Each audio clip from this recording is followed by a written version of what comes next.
Etong kainan na to, since pa ako kinder. Lagi kami kumakain dito pag lagi kami umaakit ng palengke. Yun nga mga pare, meron naman akong nadaanan. Isang pangmalakasan na food tripan, isang legendary na karinderya na matatagpuan sa loob mismo ng palengke ng Sampol. Isang karinderya na tagpuan, isang dating karinderya na since 1980s pa, na paboritong tambayan ng mga nag-iibigan. Na talaga namang marami ng kwento ang karinderya na ito. At sabi pa nga nila ay marami ng pamilya ang napuo dito at marami na rin pamilyang nawasak. Charis! Kaya naman tara't samahan nyo ako mag food trip dito sa Sammy's Kitchenette na matatagpuan sa Sampol Market San Jose del Monte, Bulacan. So what's up guys? Nandito nga tayo ngayon sa Sampol Market para puntahan ang isang legendaring food tripan. Tara samahan nyo ako mag food trip. Tara, let's go!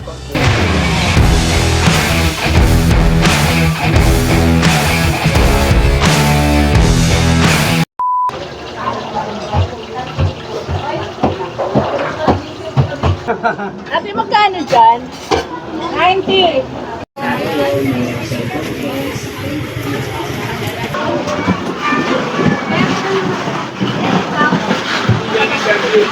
So what's up mga foods? Nandito nga tayo ngayon sa isa na rin matatawag natin isang legendaring kainan dito sa Sampol San Jose del Monte, Bulacan. Dahil nga sobrang tagal na talaga to guys. At sabi nga ng tropa kong chismoso na yung parents niya dito raw nagde-date dati. Yung naging asawa niya, dito rin sila nag-date. Kaya naman, nagbabaka sakali akong makahanap rin ako ng ka-forever ko dito guys. Order ako ng palabok guys.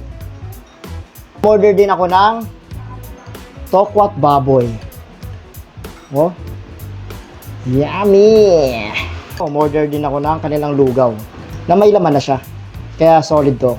Tikman na natin guys ang kanilang lugaw with laman.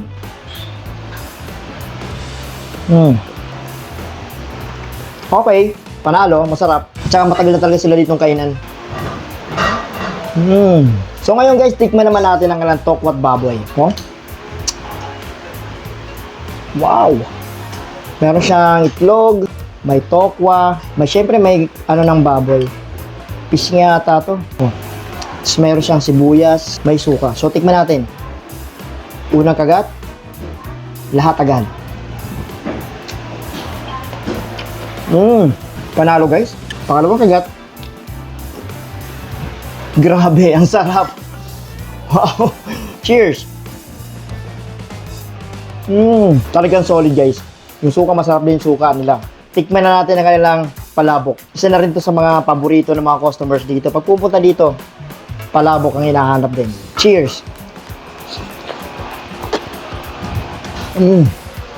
Malasa. Malasa siya guys ha. Solid to. Sarap. Oh, cheers!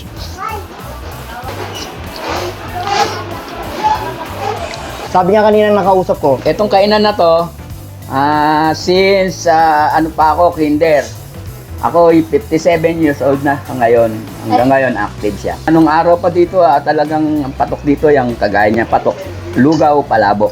yun talaga. Oo. Hanggang ngayon yun yung binapalit pa. Oo, yun din ang binalikan namin. Simula nung bata ako, high school, college, hanggang nag-asawa ako, nagkaanak, nagkaapo. Kumakain pa rin ako dito. Ma'am, lagi ba kayo kumakain dito? Opo, sir. Anong pinaka-paborito nyo? Lugaw, tsaka kwek-kwek po. Lagi kami kumakain dito pag lagi kami umaakit ng palengke. Yun. Diretso na kami dito. Pagbati sila. Baka may gusto kayo shoutout, ma'am. Sinashoutout ko yung anak ko. Happy birthday, Jaren, tsaka Jerlyn. So guys, hanggang dito na lang. Kakain na ako. Tara, food trip tayo.